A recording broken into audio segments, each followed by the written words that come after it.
Welcome to కవితత్త కథలు. Doctor కవిత YouTube ఛానల్లో కవితత్త చెప్పే కథల కోసం మీరు రెడీనా? అత్త రెడీ అయిపోయింది. మరి ఈరోజు నేను చెప్పే కథ ఐకమత్యమే మహాబలం.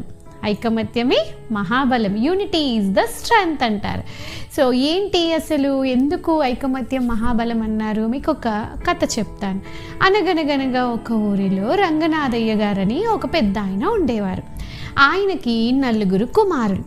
వాళ్ళంతా చిన్నప్పుడు చాలా బాగా ఉండేవారు, కానీ పెరుగుతూ ఉంటే అందరూ ఒకరికొకరు కొట్లాడుకోవడం, ప్రతి చిన్న విషయానికి పేచీ పడడం అలా తయారయ్యారు.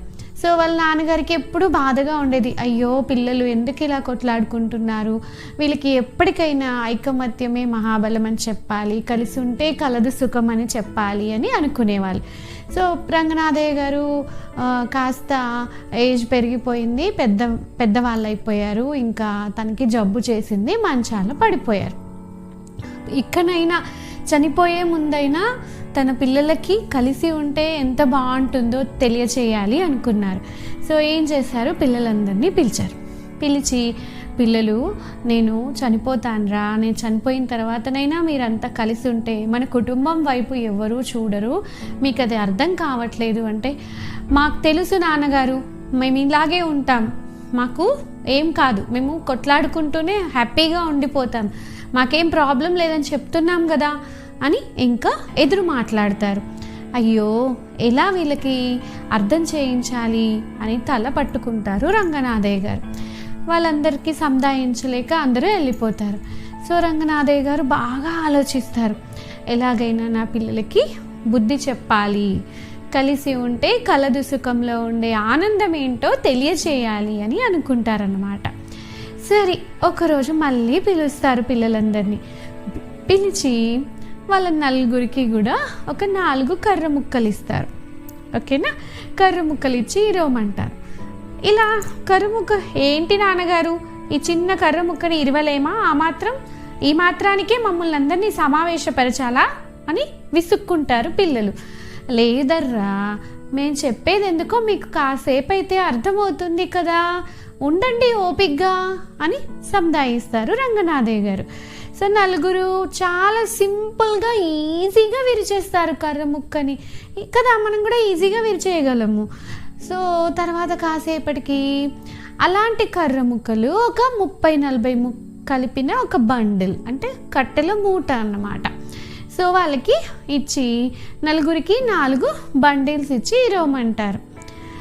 ఇలా ఇరవాలని చూస్తారు, ఇరవగలరా? లేదు కదా. ఒక్క ముక్కని చాలా సింపుల్గా ఇరిచేసిన వాళ్ళు బండిల్ని చాలా కష్టపడిపోతారు, అసలు ఇరవలేరు. 4 కూడా ట్రై చేస్తారు, 4 కూడా ఇరవలేకపోతారన్నమాట. అప్పుడు నాన్నగారు, ఏంటండి ఇది, మేము ఇరవలేకపోతున్నాము, ఏంటి పరీక్ష మాకు? మొదలేమో ఒక్క ముక్కని ఇరవమన్నారు, ఇప్పుడేమో బండిల్ని ఇరవమంటున్నారు, ఏంటి నాన్నగారు ఈ పరీక్ష అని అడుగుతారు పిల్లలు. అప్పుడు రంగనాథయ్య గారు 4 పక్కన కూర్చోపెట్టుకొని, పిల్లలు ఇప్పటికైనా మీకు అర్థం అవ్వాలని ఈ చిన్న ఎగ్జాంపుల్తో మీకు చెప్పాను. చూసారా, ఒక్కటిగా ఉన్నప్పుడు ఈజీగా ఇరిగిపోయింది కట్టె. మీరు కూడా ఒక్కరిగా ఉన్నప్పుడు మిమ్మల్ని ఎవరైనా కూడా మోసం చేయొచ్చు, ఇబ్బంది పెట్టొచ్చు, మీ ఆస్తిని మీ దగ్గర నుంచి లాక్కోవచ్చు. అదే మీ 4 అన్నదమ్ములు కలిసి ఉన్నారనుకోండి, మీ వైపు ఎవ్వరూ చూడడానికి సాహసించరు. మీకు మీరు ఏ కష్టం వచ్చినా 4 కలిసి మీ సమస్యల్ని సాల్వ్ చేసుకోవచ్చు. ఎలాగైతే మీ కట్టెల మూటని బండిల్ని మీరు ఇరవగలిగారా? లేదు కదా. అలాగే మీరు 4 కలిసి ఉంటే మీ వైపు కన్నెత్తి చూడడానికి ఎవరు సాహసించరు.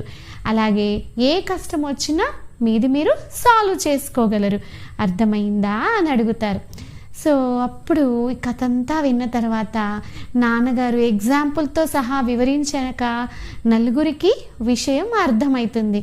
అవును నాన్నగారు, మీరు ఎంత చిన్నప్పటి నుంచి మాకు చెప్తూనే ఉన్నారు, కానీ మాకు అర్థం అవ్వలేదు, కానీ ఈరోజు మీరు చెప్పిన విధానంతో మాకు చాలా బాగా అర్థమైంది. ఇంకెప్పుడు మీ మనసు నొప్పించం నాన్నగారు, మేమందరము రామ లక్ష్మణ భరత శత్రుఘ్నులాగా కలిసి ఉంటాము, అందరికీ ఆదర్శంగా సమాజంలో కుటుంబంలో అందరికీ ఆదర్శంగా ఉంటాము. మా నలుగురిలో ఎవరికి ఏ కష్టం వచ్చినా అందరం కలిసి పరిష్కరించుకుంటాము. మా అందరి పిల్లల్ని అందరి పిల్లల్లాగా పెంచుకుంటాం నాన్నగారు. మీరేమీ బాధపడొద్దు, మీరు ప్రశాంతంగా ఉండండి, హ్యాపీగా ఉందాం అందరం కలిసి అని చెప్పి నలుగురు కొడుకులు రంగనాథయ్య గారికి ప్రామిస్ చేస్తారు. సో మన కథ కలిసి ఉంటే కలదు సుఖం, అర్థమైంది కదా. ఎప్పుడు అన్నదమ్ములు అక్క చెల్లెళ్ళు ఎప్పుడు పోట్లాడుకోకూడదు. అన్నదమ్ములు అక్క చెల్లెలే కాకుండా ఫ్రెండ్స్లో కూడా ఎవరైనా కూడా నేబర్స్తో కానీ మనం పోట్లాడకుండా ఉండాలి. పోట్లాడుకుంటే ఏం జరుగుద్ది, మన ప్రాబ్లమ్స్ సాల్వ్ చేసుకోలేము. కలిసి మనం ప్రాబ్లమ్స్ని సాల్వ్ చేసుకోగలుగుతాము, ఎనర్జీని డబుల్ చేసుకోగలుగుతాము కదా. సో మై డియర్ చిల్డ్రన్, ఎప్పుడు పోట్లాడుకోకుండా హ్యాపీగా ఉండాలి. కలిసి ఉంటే కలదు సుఖం. Unity is the strength. ఐకమత్యమే మహాబలం. ఓకేనన్నా, కవితతో వెళ్ళిపోయే టైం అయింది. So don't forget to like, share, comment and subscribe. Doctor Kavitha.